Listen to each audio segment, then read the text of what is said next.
Did you know that an estimated 2/3 of the global population is lactose intolerant? Did you know that it typically affects people of different races and different regions to different degrees? And do you even really know what lactose intolerance really is?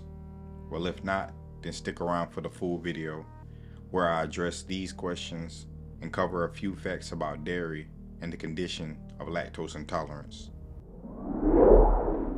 Welcome to my channel. I go by Mitchunderstood. Today I want to cover a subject that affects more than half the world: lactose intolerance. Although I stopped drinking dairy milk years ago, I've never been diagnosed with lactose intolerance, and it isn't even the reason I originally stopped drinking dairy in the first place. But on my journey of personal growth, health has been a priority of mine, and for me personally, the removal of dairy from my diet was necessary for both my mind and body. I won't get into detail about dairy milk as of right now. I'll cover that another time, but for the sake of this video, I'll focus on lactose intolerance specifically. We'll begin with identifying what lactose is exactly. Lactose, or milk sugar, is a sugar found in the milk of mammals: humans, goats, cows, sheep. And because it's found naturally in the milk of mammals, it's considered a natural sugar. And when the body isn't able to fully digest this milk sugar, lactose, we have the condition called lactose intolerance. And lactose intolerance is not to be confused with milk allergies. A milk allergy is much more serious. So what is the cause of lactose intolerance? Lactose intolerance is a condition that stems from the body not producing enough lactase. Lactase is an enzyme in the gut responsible for breaking down complex lactose sugars into simpler sugars, glucose and galactose.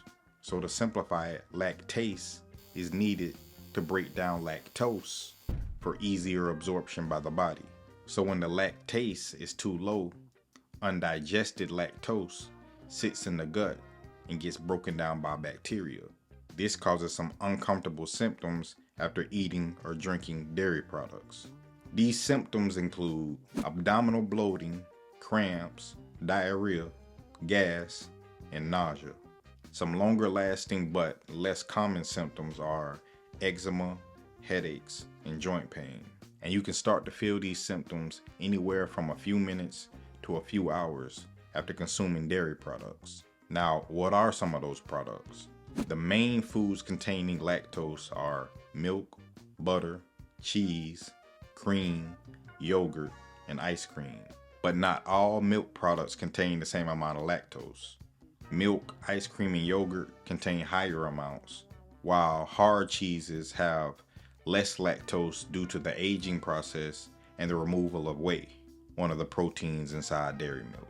Also, several processed foods may contain dairy as well: protein shakes, cereal, salad dressings, and baked goods, bread, crackers, pastries. So if a food label contains any of the following words, then the product contains lactose: milk, lactose, curds, whey, milk byproducts, dry milk solids, or non-fat dry milk powder.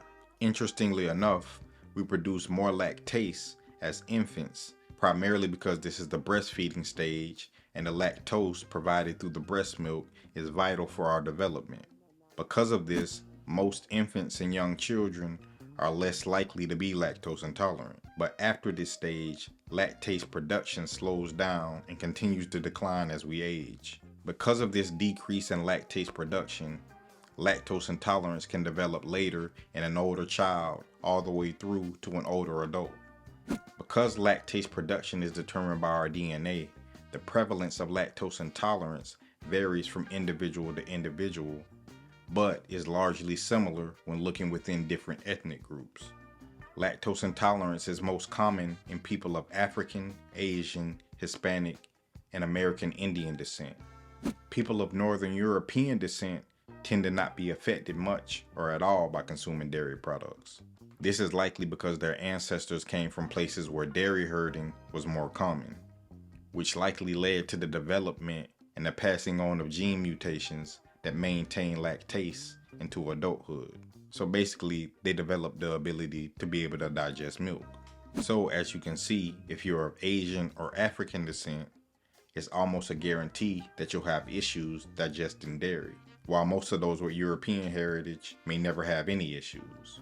A systematic review and meta-analysis from the National Library of Medicine concluded that roughly 2/3 of the global population is lactose intolerant. You can pause the video if you want to read the data. Otherwise, I'll leave a link below for you to check out for yourself. When I first came across this information years ago, it was confirmation for me that dairy was something that I should steer clear of. And it was at that point that I really started to pay attention to how my body reacted whenever I consumed dairy. For instance, whenever I would have a coffee with milk or creamer, some type of latte or something, I would notice that my stomach would get bubbly, I would get warm, I would feel nauseous, and I wouldn't even have to drink half of it before I felt those symptoms. So now I drink my coffee black. Now, I do have Swiss cheese from time to time because I haven't really noticed any ill effects like I do with the yellow cheeses. But other than that, I pretty much avoid dairy completely. So I no longer drink cow's milk. I stick to the plant-based alternatives. Almond milk, coconut milk, hemp milk, cashew milk, oat milk. I even had macadamia milk. It was good, it was just expensive. The yogurt I eat is plant-based. The butter I buy is plant-based. The rare occasion that I do have ice cream, it's one of the non-dairy plant-based options as well. And if I were to cook a meal that required cheese, I'd likely use a vegan substitute. And with all this information, there are some people who still recommend consuming some dairy, regardless if you're lactose intolerant, because of the nutrients it provides. Calcium and protein probably being the biggest arguments for it. But to me, that seems unwise to ignore the body's discomfort for the sake of nutrients that you could just find elsewhere. I would much rather get my calcium, fats, and proteins from healthy sources that don't cause my body any distress. And according to an article from Medical News Today, people who ignore their lactose intolerance and continue to eat too many dairy products risk developing further health complications, which only seems like the logical outcome of continued neglect of the gut. So how do you treat lactose intolerance? Is it permanent? Outside of lactose intolerance being triggered by some type of illness, surgery, or intestinal infection, lactose intolerance is a lifelong condition. The best way to live with it is to reduce the amount of food you eat that contain lactose or avoid those foods completely. If you have no intention of removing dairy from your diet, you could take a lactase supplement before consuming food or drink that contains lactose. This may reduce or prevent symptoms for some people. You could also choose lactose-reduced or lactose-free milk. Or when you do drink milk or eat lactose-containing foods, you can eat other non-lactose foods at the same meal to slow digestion and avoid problems. Also, hard cheeses such as cheddar, Parmesan, or Swiss could be easier on the gut since they contain little or no lactose. So by now you should have a better idea of what lactose is and how and why it can be a problem for so many people. You should also know certain risk factors such as age, race, and genetics that may determine how prone you are to being lactose intolerant. On top of that, I listed several different alternatives to better deal with this condition. So hopefully this video, at the very least, has helped you to value your health more and continue on your path to wellness. So if you made it this far, write in the comments one of your favorite dairy alternatives. I go by Mitchunderstood.